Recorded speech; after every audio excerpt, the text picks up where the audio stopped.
In front of me is my phone N23, and today I would like to show you how you can change default apps. Begin by accessing Play Store and getting your new defaults. In my case, Firefox browser. When your new apps are ready, you can exit Play Store.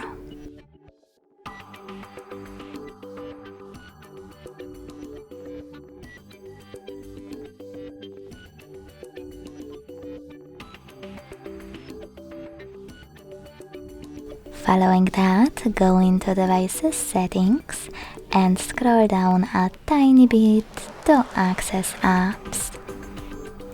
Then click on Default Apps and click on one of those sections that you wish to manage, like in my case, Browser app.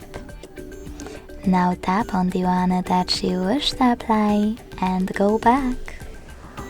Thanks so much for watching. If you enjoyed this video, leave a like, comment and subscribe. Bye!